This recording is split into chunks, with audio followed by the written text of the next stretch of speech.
Good evening everybody. I am Madhura Patwardhan and today I shall be discussing reading comprehension for GRE, GMAT, CAT and other such exams. This module consists of 3 sessions. The first is myths about reading comprehension. The second is strategies for acing reading comprehension. And the third is about typical questions on reading comprehension. So first of all, I shall start with the myths. There are many misconceptions about reading comprehension. There are very few students who, on encountering reading comprehension, say, wow, now I got reading comprehension, I'm going to crack it. There are some of them, but they are the ones who have realized what exactly is asked of them in reading comprehension. So let us see what are the fears that students face in reading comprehension. The first is they believe that reading comprehension passages are time consuming. They take a long time to read and do. So the passages are too long, however short they may be, for them they are too long. Second, they are extremely dull and boring. They fail to catch their interest. And finally, they believe that this is a difficult question type.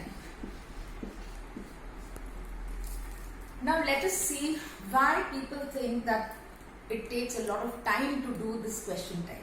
The main reasons are 2. The first is people read the passages for the wrong reasons.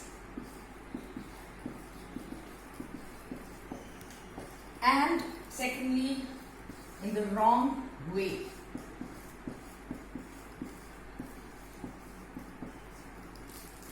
You have to be clear that you are reading that particular passage not to understand the subject, not to understand even the passage, and not to understand the answers. You are reading the passage to extract the relevant information to answer some very standard questions, that too not writing the answers yourselves, but by selecting the right answers already provided to you from given options. So this is a very, very limited task, and if somebody reads in order to understand, he will definitely be wasting a lot of time. Again, there are a number of reasons for wasting of time. First of all, whenever a student encounters a word that is unfamiliar to him, he tends to linger till he understands that word. In that case, there is a dual loss of time. First of all, thinking about the meaning of that word. Second, the continuity of thought is broken. So to resume that continuity again takes time. So that is one main point, that we should not read in order to understand the subject, because this is not a subject test, this is an aptitude test. Here your skill of probing and removing required information is being tested. Secondly, most students believe that if they leave out any single word, they will not get the answers. Maybe that word is an important one, but one should remember that no single word is going to change the meaning of the passage, because this is a continuous piece of text. Again, the passages are long because they have to be written in fully constructed, grammatically correct sentences. So there are many words in it that are not necessary for the meaning, but which have to be there in order to make the sentences correct.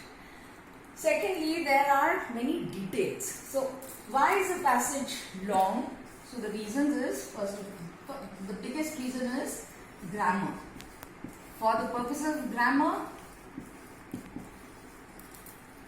I cannot write a passage using SMS texting language. I cannot say see you. I have to write I shall see you. So you got double the number of words. So this is one reason. And the second reason is, obviously the author is going to elaborate on his idea or his opinion or his take on the subject. So he is going to give us many details.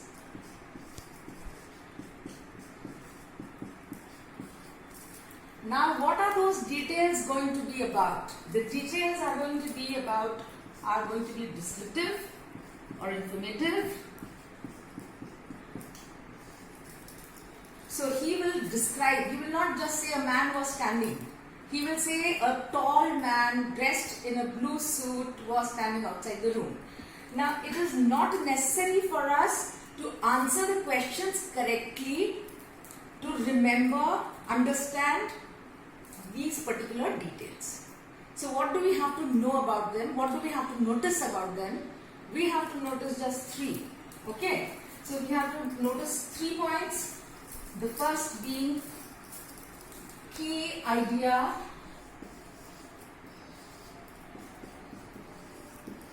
names. Now this is very important. I have not said key ideas themselves. The minute I say key ideas, understanding comes in. Now I may not know what euthanasia is. If I see the word euthanasia and I stop there in order to understand, I will be losing time and also demoralizing myself because I don't know what euthanasia means. So I will just notice, okay, there is A here. Okay, euthanasia is a way of saying that people do not suffer unnecessarily. So now I have got the main idea, name. So I have identified that idea.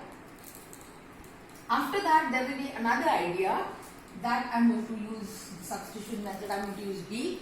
Now, why am I using A, B, C, D? Because there are not going to be more than 26 idea names in any one passage. There will be too many for an author to deal with. So, A and B. So, I have to first notice key idea names. Second, I have to notice key idea locations. Where is the first key idea? Where is the second key idea? I have to notice that. And most importantly, I have to notice key idea interrelationships.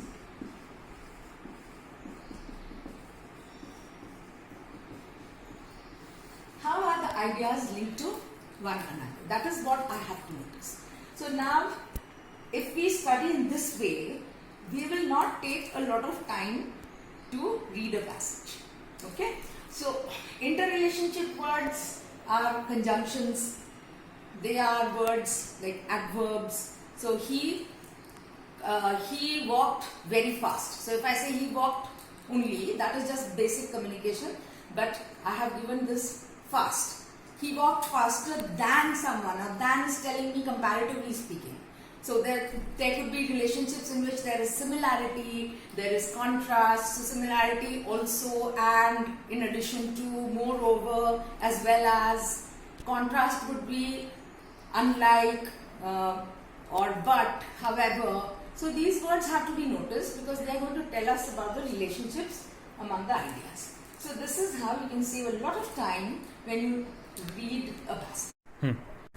In my next session, I shall be dealing with these in detail with examples, and I shall be also discussing the other myths about reading comprehension. Thank you so much for coming in and joining me.